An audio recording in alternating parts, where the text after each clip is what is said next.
अब बहुत ध्यानपूर्वक सुनिएगा सब लोग, ये रास की कथा है। हम थोड़ा भाव रास का सुना करके फिर आगे के क्रम में बढ़ेंगे। सब लोग बहुत सावधानी से सुनो। भगवान पिता रात्रि शरदोत्फुल्ल मल्लिका विक्षरन्तुं मनश्चक्रे योग मायामुपाश्रितः। बहुत सावधानी से सुनो। हम कथाओं में बताया करते हैं रास का मतलब क्या होता है। सब लोग इधर देखो, बिल्कुल ध्यानपूर्वक। रस और रास ये दो भाव हैं। अभी हम आप सब लोग किस अवस्था में हैं? हम रस की अवस्था में हैं।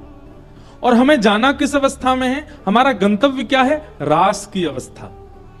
अब रास का नाम लेते ही लोगों के चित्त में सहजा भाव प्रकट हो जाता है। नृत्य, ठाकुर जी के साथ नृत्य, वही रास है। नहीं, रास का मतलब नृत्य नहीं होता। रस और रास को बहुत सरल भाषा में समझो। आप ठाकुर जी से मिलने के लिए जाते हो, आप ठाकुर जी के लिए समय निकालते हो, आप ठाकुर जी के लिए भोग बनाते हो, आप ठाकुर जी का श्रृंगार करते हो, आप ठाकुर जी के लिए जो जो करते हो वो सब रस है। और जब ठाकुर जी आपके लिए जो करते हैं वही रास है। ये रस और रास, यही अंतर है। कछु कियो आपके काजे ठाकुर जी ने? कछु नहीं कियो। अभी तक रास का अनुभव हुआ ही नहीं आपको। ठाकुर जी आपके लिए कुछ करें वही रास है। तू अपनो श्रृंगार करत है, तू अपनो श्रृंगार करत है, और ये दर्पण हाथ दिखावत है, ये दर्पण हाथ दिखावत है। तू है सखी बड़ भाग बड़ी, नंदलाल तेरे घर आवत है। तू है सखी बड़ भाग बड़ी, नंदलाल तेरे घर आवत है। ये रास है। ठाकुर जी आ गए, ठाकुर जी ने कृपा कर दी, ठाकुर जी आपके लिए समय निकाल रहे हैं, ठाकुर जी आपको पवा रहे हैं, ठाकुर जी आपके संग खेल रहे हैं। हमारे संग क्यों नहीं करते ठाकुर जी ये लीला? हमारे लिए तो ठाकुर जी मूर्तिमंत ही रहते हैं। क्यों? एक बात याद रखिए, श्री ठाकुर जी पाषाण ही दिख रहे हैं और पाषाण ही दिखते हैं। आपके नेत्रों में कोई भाव की कमी है। मंदिर में जाके नेत्र बंद करके खड़ा नहीं हुआ जाता। विधान क्या है? मंदिर में जाके नेत्र खोल के ठाकुर जी को देखो और फिर उसी एक स्वरूप को नेत्र बंद करके अब अलग अलग रूप में देखो। यही ठाकुर जी ऐसे भी बैठे हैं, यही ठाकुर जी ऐसे भी बैठे हैं, यही ठाकुर जी सीधे भी खड़े हैं। अब उसका चिंतन करो। यह विधान होता है दर्शन का। एक ही रूप में ठाकुर जी को नहीं देखना, विलग विलग भाव चित्त में धारण करो फिर उन्हीं स्वरूप के। अरे भाई, रस में ही नहीं रहना है, अब रास में भी चलना है। इधर देखो सब लोग, इधर देखो। कल से आपको कोई परेशान नहीं करेगा। आज और हो लो बस, फिर पूरी दुनिया ही देखना आप। हमने 7 दिन निकाल दिया आपको देखने में, पर आप नहीं देखते। आप यहाँ कौन आ गो, क्या पहन के आए हैं, क्या कर रहे हैं, कितने रुपया चढ़ा रहे हैं आरती थाली में, क्या कर रहे हैं, इसी में ही देखते रहते हो। हम यहां इतनी अच्छी बात, विधान बता रहे हैं दर्शन का, सुनो। मंदिर में जाइए, श्री ठाकुर जी को देखिए और चरणों से देखना प्रारंभ कीजिए। पहले चरण कैसे, फिर ठाकुर जी के जंघा कैसी, गर्व कैसा, वक्ष कैसा, ग्रीवा कैसी, मुख कैसा, मुकुट कैसा, अंत में ऊपर तक। इस प्रकार नीचे से ऊपर देखो और फिर उसी स्वरूप को अच्छे से निहारने के बाद फिर नेत्र बंद करो। और नेत्र बंद करके अब वही ठाकुर जी जो त्रिभंग ललित थे, अब उनको जिस भाव में आप देखना चाहते हो उस भाव का निर्माण करो। कैसे देखना चाहते हो?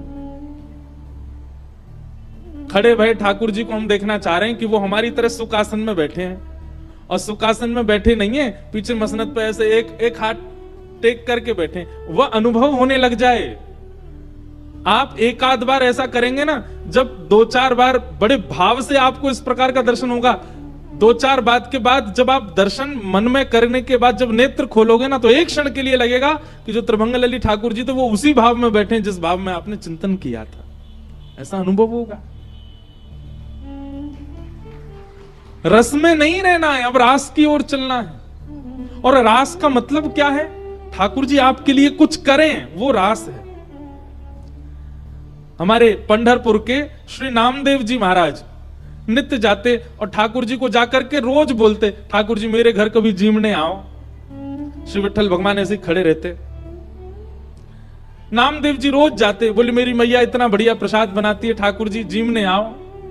तो नामदेव जी से कभी कभी ठाकुर जी बोलते थे, ठाकुर जी कहें पूरी दुनिया यहीं लेके आ जाती है, तू भी लिया यहीं पे, हम यहीं खड़े यहीं पालेंगे। बोले नहीं, मेरे घर आओ पाने के लिए। तो ठाकुर जी बोले मैं तेरे घर पाने जाऊंगा तो यहां पे कौन खड़ा होगा मेरी जगह? लाखों लोग दर्शन करने आते हैं।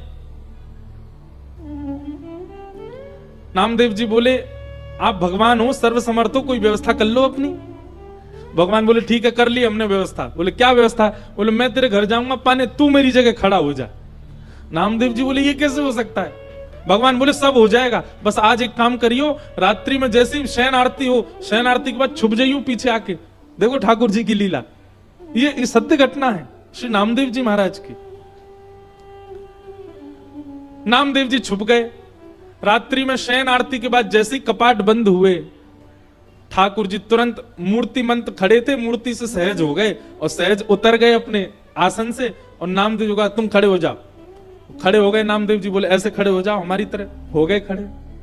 अब ठाकुर जी उनका श्रृंगार कर रहे हैं, अपनी जैसी पगड़ी पहनाई, अपने जैसे वस्त्र पहनाए, अपने जैसे पूरे हाथ पांव कर दिए, कहीं से काजल ला करके हाथ पांव में लगा दी, बिल्कुल कारे बना दिए नामदेव जी। और नामदेव अब हम जा रहे हैं तुम्हारे घर प्रसाद पाने, 2-4 घंटा में मंगला आरती होगी, खड़े रहना यहीं पे। और सुनो 2-4 बातों का ध्यान रखना। क्या?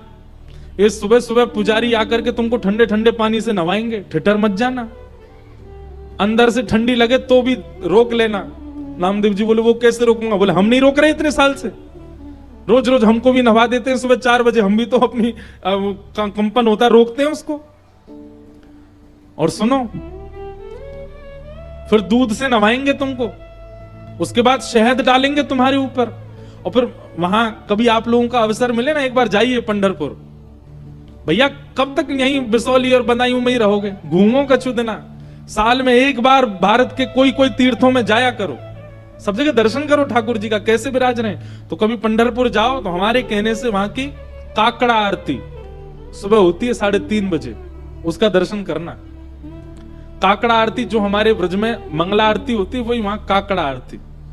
तो काकड़ा आरती में क्या करते हैं? दूध से जल से सबसे स्नान करने के बाद फिर ठाकुर जी को मुंह पे मक्खन लगा देते हैं, इतना सारा मक्खन मुंह पे। तो ठाकुर जी बोले स्नान आदि के बाद तुम्हारे मुंह पे मक्खन लगाया जाएगा, तुम्हारा मन तो करेगा कि मैं खा लूं, लेकिन जीभ निकालना नहीं बाहर, उसको लगे ही रहने देना। रामदेव जी बोले फिर तुम्हारा श्रृंगार होगा।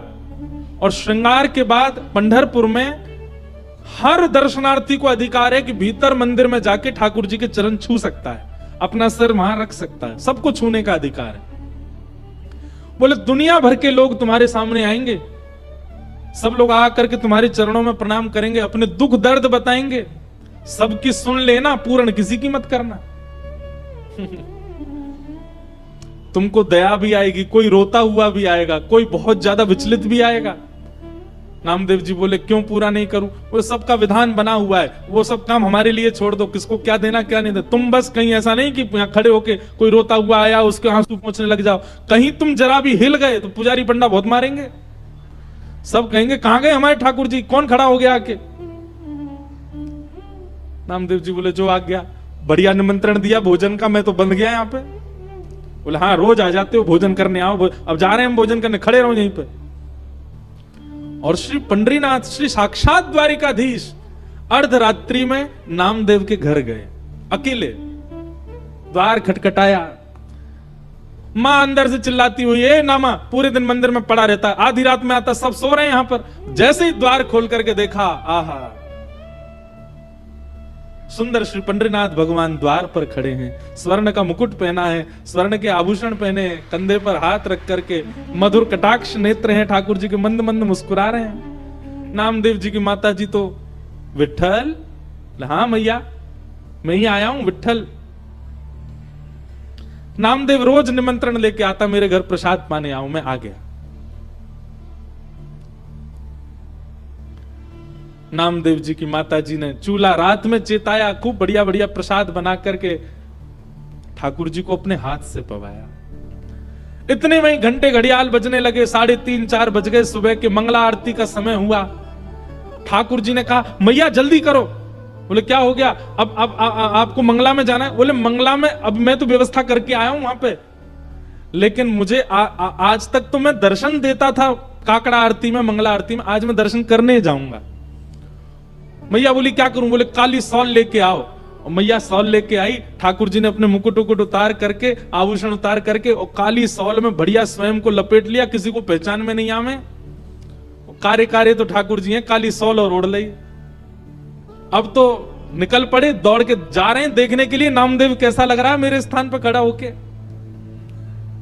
दर्शनार्थी लाइन लगा करके खड़े थे, उन्हीं में ठाकुर जी खड़े हैं और दूर से ही निहार रहे हैं। नामदेव जी चुपचाप नेत्र बंद करके, हाथ बिल्कुल कमर पर, जैसे पंडरीनाथ भगवान खड़े होते हैं बिल्कुल वैसे ही खड़े हैं। और ठाकुर जी दूर से ही देख करके नामदेव की बलियां ले रहे हैं। आहा, मेरो नामा कितना अच्छा लग रहा है। गर्भगृह में जैसे ही ठाकुर जी पहुंचे, ठाकुर जी के आते ही नामदेव जी को पता चल गया कि ठाकुर जी आए हैं। सो नामदेव जी मन में सोचे, सब प्रणाम कर रहे हैं कि ठाकुर जी प्रणाम नहीं कर ले मुझको, मैं कैसे रोक पाऊंगा? ठाकुर जी प्रणाम कर रहे हैं। ठाकुर जी गए, नामदेव जी को देखा, नामदेव जी को देख करके जैसे ही नीचे सर झुकाया, नामदेव जी के नेत्रों से आंसू गिरने लगे। नाथ, ये कैसी लीला कर रहे हो आप? बलैया लेने लगे।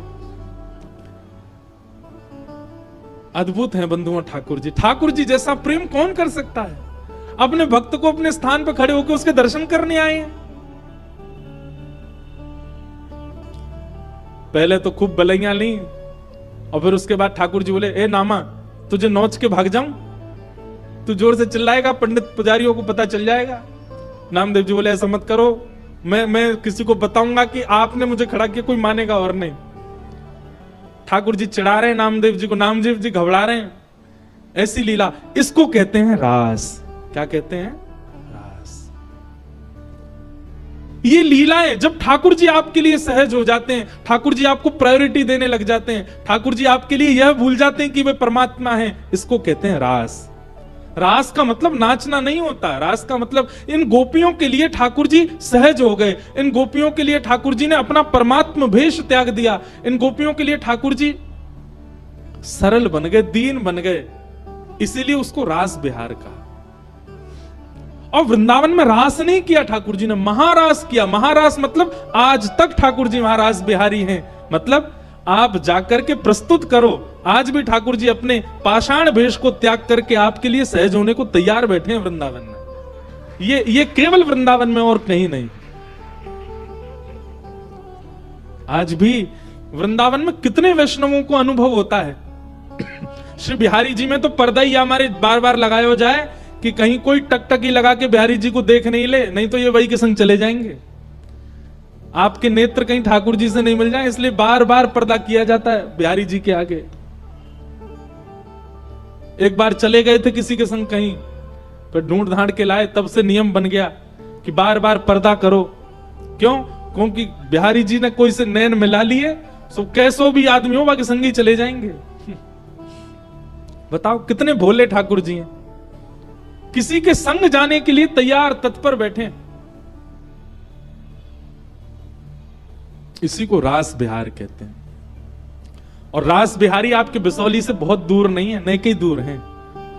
बस आप कभी उस भाव से वृंदावन जाओ कि आपको सामने पाषाण एक ही मुद्रा में ठाकुर जी ना दिखें। कभी उस भाव से जाओ कि साक्षात श्री ठाकुर जी आपको अनेक मुद्राओं में दिखाई दें, आपको बोलते हुए दिखाई दें, आपके आगे कोई लीला करते हुए दिखाई दें, तब समझो हाँ अब मेरे संग रास हुआ। अभी हम रस में हैं, हमें रास में जाना है, और रास में जाने के लिए हमें अपना निर्माण करना पड़ेगा, अपनी मन बुद्धि और विचारों को वैसा करना पड़ेगा जिससे श्री कृष्ण रास करें।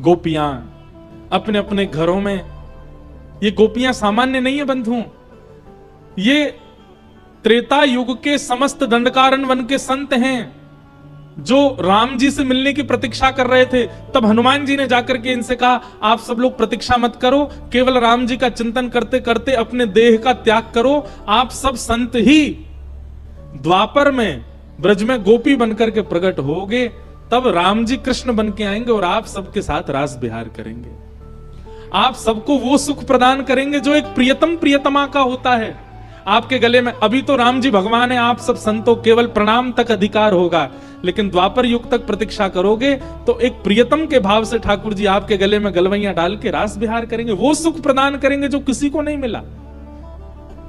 तब से दंडकारण्य वन के संत वही द्वापर में ब्रज की गोपी बनकर के आए, और जैसे ही कृष्ण प्रकट हुए नंदरानी के भवन में, गोपियों ने जैसे ही श्री कृष्ण को देखा, नन्हे से कन्हैया को देखते ही सब गोपियों को याद आ गया कि अरे हम तो पूर्व जन्म के संत हैं और ये साक्षात राम जी ही कृष्ण बनकर के आए हैं हमारे साथ रास विहार के लिए। अब सब गोपियां प्रतीक्षा कर रही हैं ये कब उस भाव में आएंगे कि हमारे साथ रास करें, और आज वही दिन आया।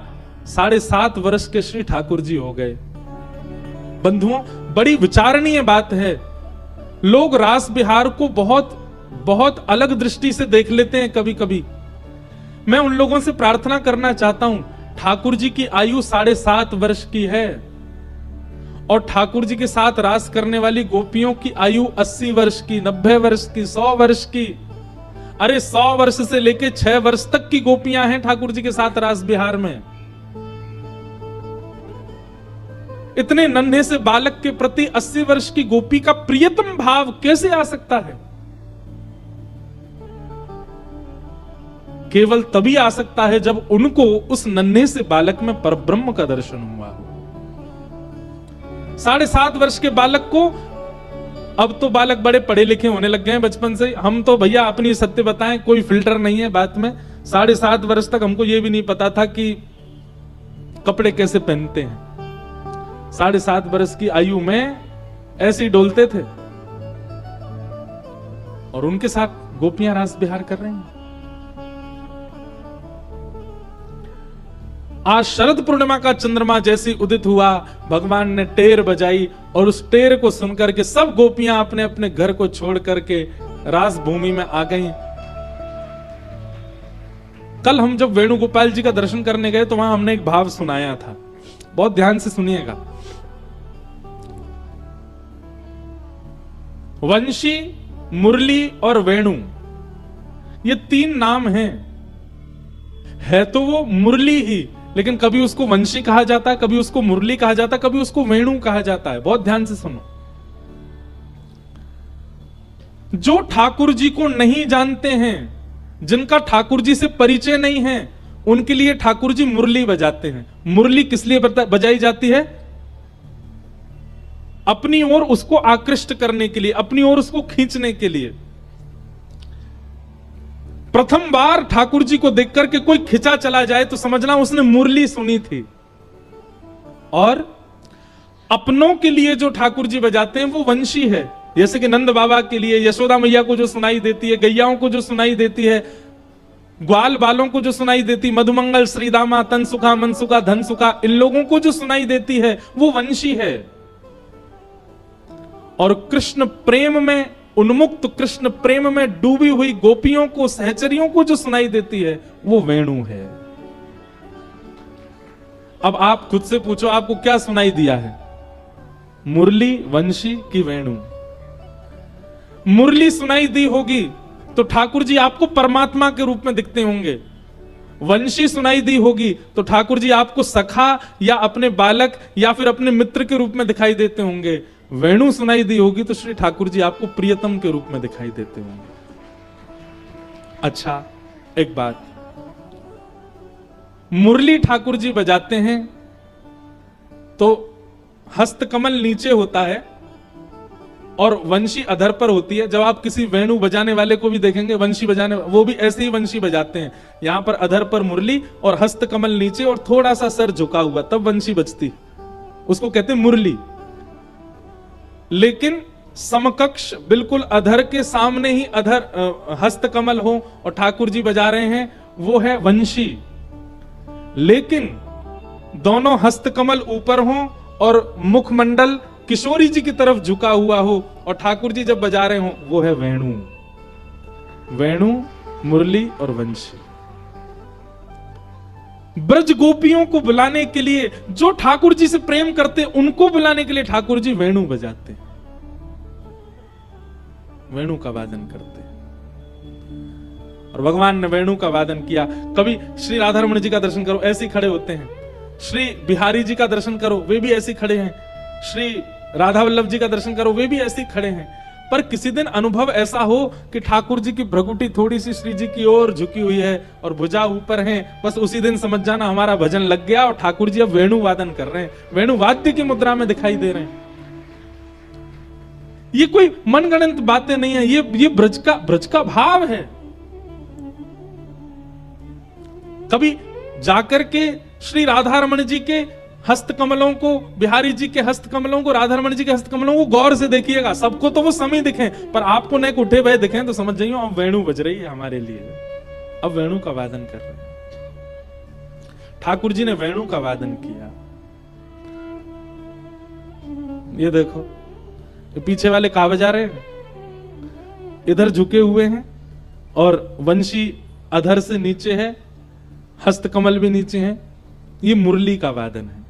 और यही मुखमंडल यदि विपरीत दिशा में झुका हो और वंशी ऊपर हो, वही वेणु है, वही वेणु वादन है।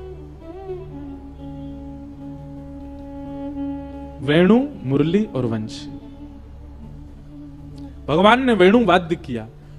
और उस वेणु की, अब देखो आश्चर्य की बात क्या है, ठाकुर जी वंशी बजा रहे हैं पर पूरे ब्रज को सुनाई नहीं दे रही। 84 कोस में हर उन गोपियों को सुनाई दे रही है जो कृष्ण से प्रेम करती हैं। रास में और कोई नहीं आया, केवल वो आए जिनको ठाकुर जी से प्रेम है। नंद यशोदा भी वही हैं, पर उनको भी नहीं सुनाई दे रहा है, केवल उन गोपियों को सुनाई दे रहा है जो श्री कृष्ण प्रेम में। और हाँ, वेणु से ध्वनि तो निकलती है, पर ध्वनि शब्द युक्त होकर के निकलती। बहुत बहुत गंभीर बात है, ध्यान से सुनिएगा। जब ठाकुर जी वेणु वादन करेंगे तो केवल स्वर नहीं निकलेगा, स्वर के साथ शब्द भी होगा। और शब्द क्या होगा? चल रही गोपी, मैं तेरी प्रतीक्षा कर रहा हूं, जल्दी आजा। लेकिन ये स्वर युक्त होगा।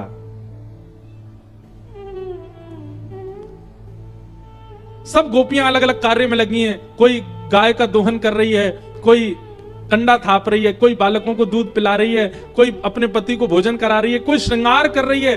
पर सबके कर्णरंध्र में जैसे ही स्वर गया, स्वर के साथ शब्द गया, चल गोपी जल्दी आ, मैं तेरी प्रतीक्षा कर रहा हूं। वो गोपी अपने कार्य को वहीं छोड़ करके दौड़ती है श्री कृष्ण से मिलने के लिए। ऐसी कैसी आतुरता! स्वर सुनकर के आतुर नहीं हो। ठाकुर जी तो पूरे दिन वंशी बजाते हैं, पर आज ऐसा कौन सा स्वर बज रहा है कि गोपियां सब छोड़ करके भागी? क्योंकि उस स्वर में शब्द भी है। जगौ कलम बाम दृशाम मनोहरम।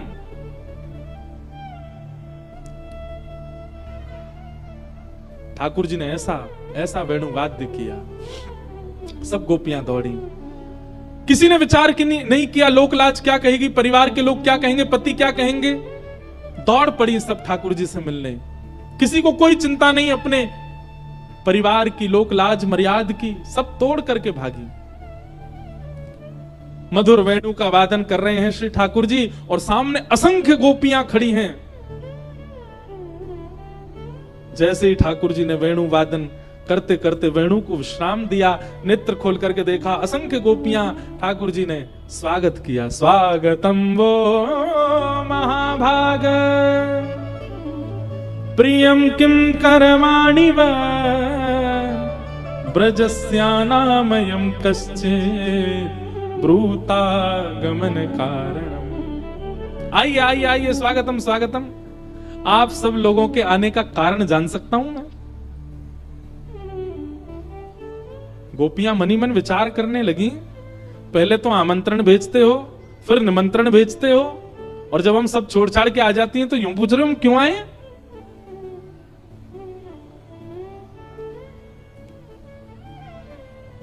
भगवान यहां पर पतिव्रता नारी का धर्म समझाने लगे। अरे इतनी रात को ऐसे घर छोड़ के नहीं आते, चलो जाओ अपने अपने घर को चले जाओ। तुमको पता है पतिव्रता नारी का कितना बड़ा धर्म होता है? तुम सब अपने पतियों को छोड़ के चली आई हो, चलो लौट करके जाओ। और 10 श्लोकों में भगवान ने केवल यह समझाया कि पतिव्रता नारी का धर्म कैसा होता है, ताकि डर करके गोपियां वापस लौट जाएं। पर ये गोपियां डरने वाली में से नहीं है।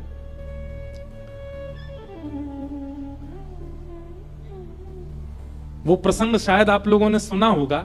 एक बार ठाकुर जी को बुखार आ गया था, तो फिर अश्वनी कुमार वैद्यों ने कहा कि जो भक्त अपनी चरण रज दे देंगे, भगवान के माथे से लगे मुख में दे दें, तो भगवान का बुखार दूर हो जाएगा। किसी ने नहीं दिया। तब ब्रज की गोपियों ने अपनी चरण रज नारद जी को दी, तो नारद जी ने ब्रज गोपियों से कहा, तुमको नरक जाने का भय नहीं, अपनी चरण रज भगवान को दोगी? तब गोपियां कहती हैं, बोले नारद तुम अभी ब्रज को पहचाने ही नहीं हो। ब्रजवासियों को नरक जाने से भय नहीं लगता। हम ब्रज की गोपियों को स्वर्ग जाने की इच्छा नहीं है, नरक जाने का भय नहीं है। हमें नरक जाना मंजूर है, हमें पीड़ा सहना मंजूर है, लेकिन हमारा श्याम सुंदर पीड़ा में है, ये सोचना, ये सुनना, ये देखना हमें कदापि मंजूर नहीं है। अगर वैद्य कहते हैं कि हमारी चरण रस से कृष्ण ठीक होंगे, तो भर के ले जाओ, द्वारिका में छिड़काव कर दो हमारी चरण रज का। और इसके प्रति यदि वेद कहते हैं कि हमको नरक जाना पड़ेगा, तो हमें स्वीकार है नरक जाना, पर हम अपने श्याम सुंदर को पीड़ा में नहीं देख सकते। नारद जी ने उसी समय एक ग्रंथ लिख दिया, नारद भक्ति सूत्र, और उसमें प्रेम की अधिष्ठात्री बताया ब्रज की गोपियां। बोले भैया ये सामान्य नहीं है, इनके लिए प्रेम इतना प्रधान है कि उसके लिए ये कुछ भी कर सकती हैं। गोपी प्रेम की ध्वजा, जिन गोपाल कियो वश अपने उर्धर श्याम भुजा, गोपी प्रेम की ध्वजा। गोपी प्रेम की ध्वजा।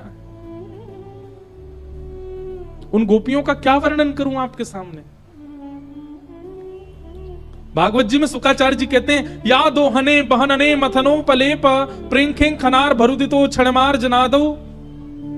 जो गोपियां अपने घर में चौका लगाती लगाती कृष्ण कृष्ण रटती हैं, जो गोपियां नदी में जल भरने के लिए जाती हैं तो ऊपर मटकी में छलक रहे जल की ताल पर भी कृष्ण कृष्ण रट लेती हैं, जो गोपियां चलती फिरती अपनी नूपुर की ध्वनि की ताल पर भी कृष्ण कृष्ण रट लेती हैं, जिनका कृष्ण मन कृष्ण तन कृष्ण ही हमारो धन, सर्वस्व जिनका कृष्ण है, उन गोपियों के लिए मैं क्या लिखूं?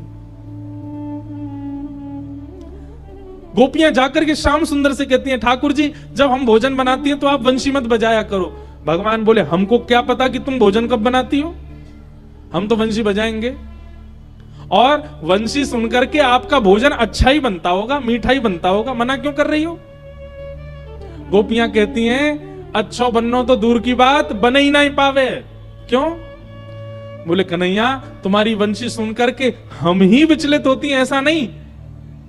चूल्हा में लगी भाई जो लकड़ी है, जिनमें अग्नि प्रज्वलित है, आपकी वंशी की ध्वनि से वे भी पिघलने लग जाती हैं, जल ही नहीं पाती, कुछ बन ही नहीं पाता। ऐसा प्रेम है ब्रज की गोपियों का। आज उन गोपियों को ठाकुर जी कह रहे हैं कि पतिव्रता नारी का धर्म क्या होता है, उनको संसार समझा रहे हैं। गोपियां सुनती रहीं, और थोड़ी देर सुनने के बाद ठाकुर जी से बोली, आपका हो गया हो तो हम बोलें? भगवान बोले, हाँ बोलो। और अब गोपियां उत्तर दे रही हैं ठाकुर जी को। ध्यान पूर्वक सुनिएगा। जगत नियंता जगदाधार त्रिलोकी नाथ को चुप करने की सामर्थ्य केवल ब्रज की गोपियों में है। ब्रज की गोपियां कह रही हैं, इसी को प्रणय गीत कहते हैं। मैवं विभोर्हति भवान् गदितुं नृशंसम् सन्तज्य सर्वविषयांस्तव पादमूलम् भक्ता भजस्व दुर्वाग्रहमात्यजास्मान् देवो यथादिपुरुषो भजते मुमुक्षुम्। हे नाथ, आप हमें पतिव्रता नारी का धर्म समझा रहे हो और खुद ही महाभारत में ज्ञान उपदेश करते हो, सर्वधर्मान परित्यज्य मामेकम शरणम ब्रज। आप ही कहते हो सब धर्मों को छोड़ करके मेरी शरण में आ जाओ। बंधुओं, ये धर्म का मतलब कोई हिंदू धर्म, सिख धर्म, मुस्लिम धर्म नहीं है। और जिस समय भगवान उपदेश कर रहे थे अर्जुन को, उस समय केवल एक धर्म था, हिंदू वैदिक सनातन धर्म। तो फिर ठाकुर जी किस धर्म को छोड़ने की बात कर रहे हैं? सर्वधर्मान परित्यज्य माम एकम शरणम ब्रज। उस समय अर्जुन के सामने और कोई धर्म ही नहीं था, एकमात्र हिंदू धर्म है, वैदिक धर्म है, सनातन धर्म है। तो फिर ठाकुर जी क्यों कह रहे हैं सर्वधर्मान परित्यज्य? कौन से धर्म को छोड़ने की बात कर रहे हैं? आज गोपियां कहती हैं, आप किस धर्म को छोड़ने की कहते हो? ये संसार धर्म, ये व्यवहार धर्म, जिसके कारण हम संसार में फंसते ही चले जा रहे हैं, उस धर्म को त्याग करके मेरी शरण में आओ आप कहते हैं। और आज जब हम सब छोड़ के चली आई तो हमसे कह रहे हो वापस लौट जाओ। ठाकुर जी मौन हो गए, शांत हो गए और कई सारी बातें कहते हुए गोपियां कहती हैं, आप हमको दूषित नारी मत समझो कि हम एक पति होते हुए अन्य पुरुष के पास आई हैं, हमारे अंदर कोई और भाव, ऐसा मत समझिएगा ठाकुर जी हमको। सत्य बताना चाहती हैं तो हम आपसे कभी मिलना नहीं चाहती। आप कभी हमारा स्पर्श करो ये भी हमारी कामना नहीं है। हमारा प्रेम है कैसा, एक बार सुन तो लीजिए। आप हमें मिलो, आप हमें दिखो, हमसे हमारा स्पर्श करो, हमसे बातें करो, ये हमारा प्रेम नहीं है। तो हमारा प्रेम कैसा? केवल एक बार हमसे ये कह दो कि आपने हमारे प्रेम को स्वीकार कर लिया, बस उसके बाद कभी मत मिलना हमें। हम जीवन भर इसी बात में रह लेंगे कि आपने हमारा प्रेम स्वीकार कर लिया। हमारा प्रेम मिलन का नहीं है, हमारा प्रेम सुनने का नहीं, हमारा प्रेम बोलने का नहीं है, हमारा प्रेम केवल स्वीकारीकरण का है। आप केवल हृदय से स्वीकार हमारे प्रेम को कर लो, हम उसी से पूरे जीवन जीवित रह लेंगे। अरे भैया, ठाकुर जी जब ब्रज छोड़ करके गए, मथुरा वृंदावन से ज्यादा दूर नहीं था। गोपियां दिन में 2 बार मिलकर के आ सकती थी ठाकुर जी से, पर नहीं गई। क्यों?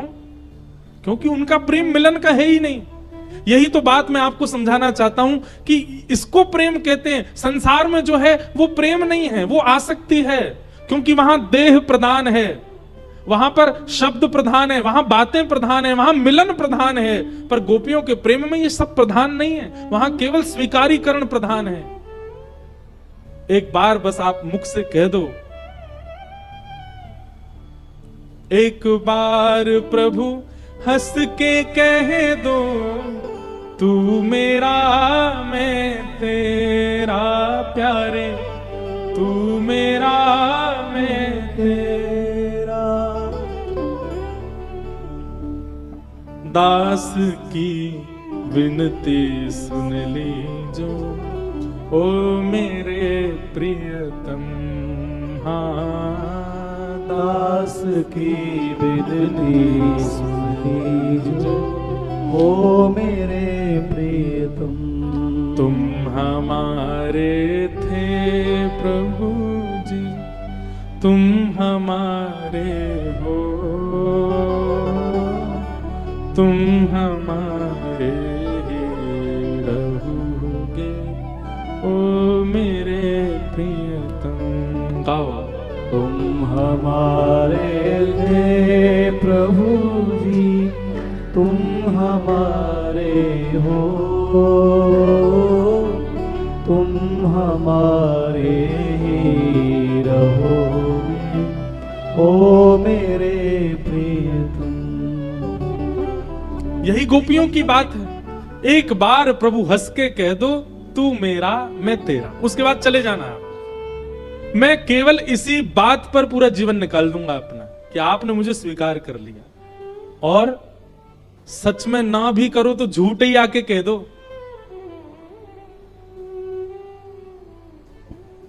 झूठ से ही कह दो कि आपने मुझे स्वीकार कर लिया, मैं इसी में जीवित रह लूंगा। ऐसा प्रेम है ब्रज की गोपियों का। गोपियों ने सब बात कही और अंत में कहा ठीक है हम वापस जा रही हैं, लेकिन हमारी एक वस्तु हमको दे दो। भगवान बोले क्या? हमारा मन आपके पास है, वो मन हमको वापस कर दो नाथ। हमारा मन आपके भीतर है, वो निकाल के हमें वापस कर दो, हम चली जाएंगे अभी। ठाकुर जी समझ गए ये तो वह मांग रही है जो मैं कभी नहीं दे सकता। किसी का मन ठाकुर जी में लग गया तो ठाकुर जी भी चाह करके उसका मन नहीं दूर कर सकते। एक बात पक्की है, एक बार मन ठाकुर जी से लग गया फिर आपको कोई अलग नहीं कर सकता। चाहे आप कितने भी संसार में चले जाओ, कितने भी भौतिकवाद में रह लो, कितने भी व्यसनी जीवन जीने वाले लोग आपके आसपास आ जाएं, आप फिर ठाकुर जी से अलग नहीं हो सकते। एक बार यदि उनके हो गए तो। ठाकुर जी समझ गए ये तो संभव ही नहीं। भगवान ने तुरंत कहा अरे गोपियों तुम सब तो नाराज है रही हो, अरे मैं तो तुम्हारी परीक्षा ले रहा हूं, मैं तो देखना चाह रहा हूं तुम्हारा प्रेम कैसो। गोपी बोली बढ़िया, अच्छे समय पे बोल गए, नेका देर और नहीं बोलते तो प्राण ही निकल जाते हमारे, और लाखों गोपियों के अंत का कारण आप बनते। और भगवान अब गोपियों के साथ रास करने लगे। रास का मतलब ठाकुर जी आपके समीप आवे, आपको भोजन करावें, आपके गले में गलवैयां डालें, आप जो कहो ठाकुर जी करें, आपके संग ऐसे हो जाएं जैसे आपके ही हैं, उसी को रास कहते हैं। अब भगवान सब गोपियों को, अब लाखों गोपियां एक कन्हैया, एक एक करके सब गोपी के पास जाएं। कभी कोई गोपी बुलावे, कभी कहीं जावे, कभी कोई को पसीना पहुंचे, कभी कोई कहे मोह तो बड़ी प्यास लगी तो ठाकुर जी वाकू जलपान करावे। कोई गोपी कहे लाला मेरो तो नाचवे को मन, तो ठाकुर जी उसके संग नृत्य करें। कोई गोपी कहे मेरो तो कछु सुनवे की इच्छा है, ठाकुर जी उसको कुछ सुनाने लग जाएं। कोई गोपी कहे लाला मैं तेरे काजे कछु बना के लाई, ठाकुर जी उसके हाथ से पाने लग जाएं। इस प्रकार सब गोपियों को सुख दे रहे हैं। लेकिन बंधुओं एक बात याद रखिएगा, आचार्य के बिना यदि आप ठाकुर जी के सन्मुख जाओगे, ठाकुर जी मिल सकते हैं पर लंबे समय तक ठाकुर जी टिकेंगे नहीं। क्यों? क्योंकि आपके चित्त में दोष आ सकता है। आचार्य ही हैं जो आपके दोष को पहले ही समाप्त कर देते हैं। गोपियों के चित्त में एक दोष आ गया, क्या? अभिमान। हम बहुत सुंदर हैं, हमारा भाव बड़ा शुद्ध है, हमारी भक्ति बड़ी शुद्ध है, उससे प्रसन्न होकर के देखो ठाकुर जी त्रिलोकीनाथ हमारे साथ कैसी लीला कर रहे हैं। हमारे कहने पे वहीं बैठ जाते हैं, हम जो खिलाते हैं खा लेते हैं। और इसी अभिमान से ठाकुर जी को भय लगता है। भगवान बोले अब ये तो वही हो रहा है गोपियों के मन में जो नहीं होना चाहिए। इनको अभिमान हो रहा है अपने रूप का, अपने कर्म का, अपने स्वभाव का, अपनी भक्ति का। एक बात याद रखिएगा, मैं एक भक्त हूं, मैं सुबह 4 बजे उठता हूं, इतनी माला करता हूं, ये करता हूं, वो करता हूं, ऐसी भावना भी चित्त में रखना, दूसरों को बताना, यह भी एक सूक्ष्म अभिमान है। और इससे भी ठाकुर जी दूर रहते हैं। क्यों वर्णन करना है उस चीज का? मैं कुछ नहीं हूं, तृणादपि सुनीचे न, मैं एक छोटे से घास से भी छोटा हूं, मेरा कोई अस्तित्व नहीं है। सदा ऐसा मान करके रहो। किंचित भी मान आया तो ठाकुर जी अंतर ध्यान हो जाएंगे।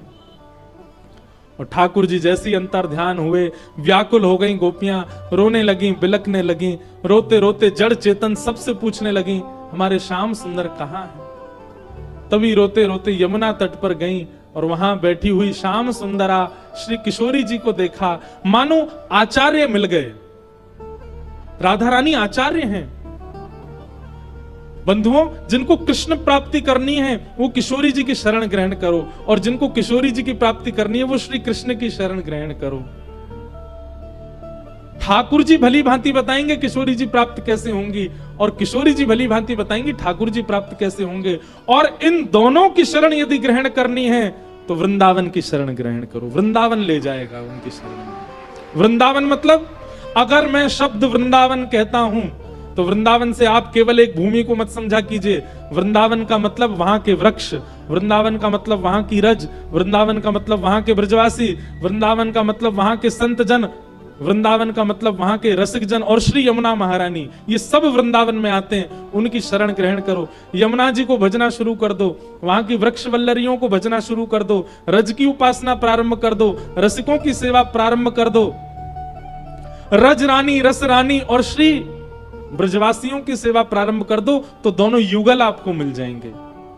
अच्छा, आज श्री हरिराम व्यास जी का प्राकट्य दिवस है, ऐसा मुझे पता चला, जिन्होंने जुगल किशोर जी को प्रकट किया।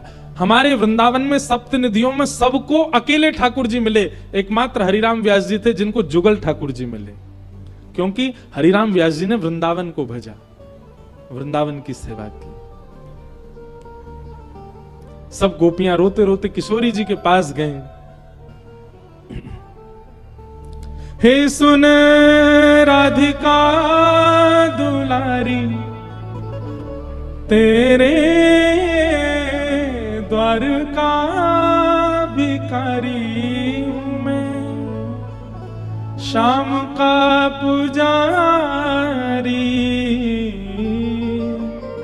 पीड़ा है हमारी हमें श्याम ना मिला, हमें श्याम ना मिला, हमें श्याम ना मिला, हमें। सब लोग नेत्र बंद करके श्यामाजू से प्रार्थना करो। ये भाव सबको प्रिय है, सब गाते हैं, परंतु ये केवल स्वर और शब्दों के लिए मत सुनिए। नेत्र बंद करके अत्यंत सुकोमला हमारी वृषभानुनंदिनी जी का स्मरण करो और उनके चरणों में गोपियों की भांति प्रार्थना करते हुए गाओ, उसी विरह वेदना से गाओ। हे सुन राधिका दुलारी, सुन राधिका दुलारी, तेरे द्वार का भिखारी, तेरे द्वार का भिखारी, तेरे श्याम का पुजारी, एक पीड़ा है हमारी हमें श्याम ना मिला, हमें श्याम ना मिला, हमें श्याम ना मिला, हमें श्याम ना मिला।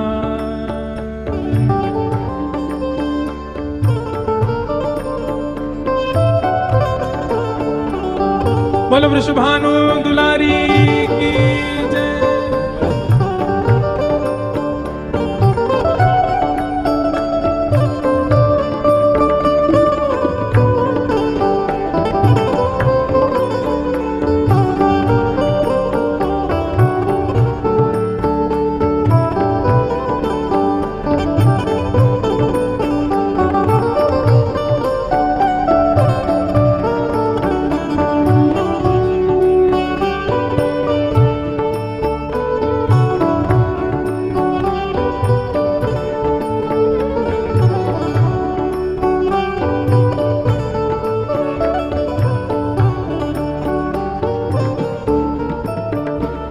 हम सोचते थे कान्हा कहीं कुंजल में होगा, हम सोचते थे कान्हा कहीं कुंजल में होगा, हम सोचते थे कान्हा कहीं कुंजल में होगा, हम सोचते थे कान्हा कहीं कुंजल में होगा।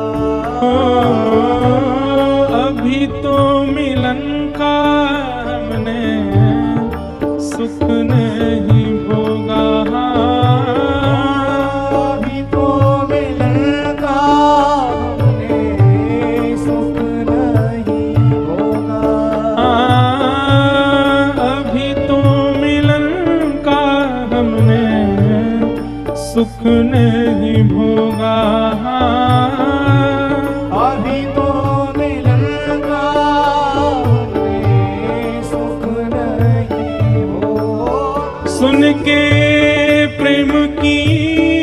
परिभाषा सुन के, प्रेम की परिभाषा मन में बंधी थी जो आशा, मन में लगी थी जो आशा, आशा हुई रे निराशा झूठी, दे गया दिलासा हमें, श्याम ना मिला हमें, श्याम ना मिला हमें, श्याम ना मिला हमें, श्याम ना मिला। सुने राधिका दुलारी, सुने राधिका दुलारी, तेरे द्वार का भिखारी, तेरे द्वार का भिखारी, तेरे शाम का पुजारी, एक पीड़ा है हमारी हमें, श्याम ना मिला हमें, श्याम ना मिला हमें। ओ श्याम ना मिला हमें, श्याम ना मिला। बोलो राधा रानी की जय।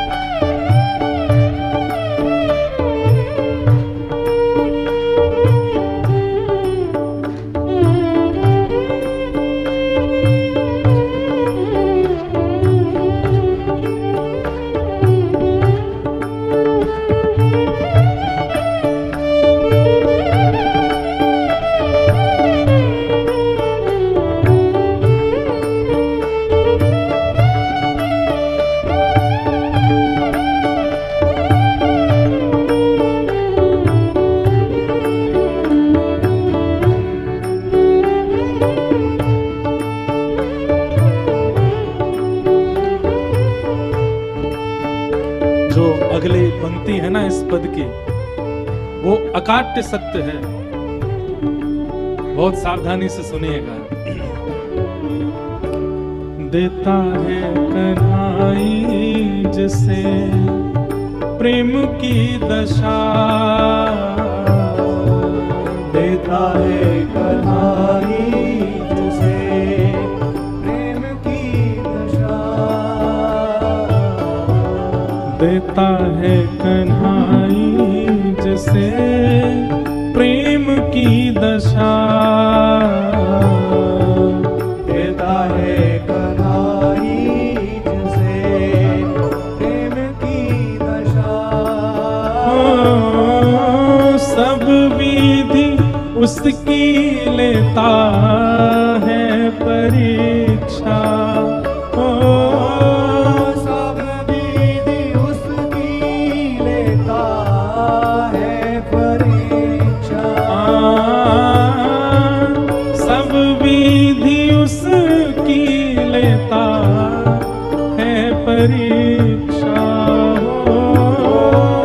सब विधि उसकी लेता है परीक्षा, कभी निकट बुलाए, कभी निकट बुलाए, कभी दूरियां बढ़ाए, कभी दूरियां बढ़ाए, छलिया हाथ नहीं आए, छलिया हाथ नहीं आए हमें, श्याम ना मिला हमें, श्याम ना मिला हमें, श्याम ना मिला हमें। श्याम ना पुकारो हे सुने राधिका दुलारी, सुने राधिका दुलारी, तेरे द्वार का भिखारी, तेरे द्वार का भिखारी, तेरे श्याम का हमारी एक पीड़ा है हमारी, श्याम ना मिला हमें, श्याम ना मिला हमें, श्याम ना मिला हमें, श्याम ना मिला ओ हमें श्याम ना मिला हमें, श्याम ना मिला हमें, श्याम ना मिला हमें, श्याम ना मिला हाँ हमें श्याम ना मिला हमें, श्याम ना मिला। किशोरी जी के चरणों में सब गोपियां जाकर के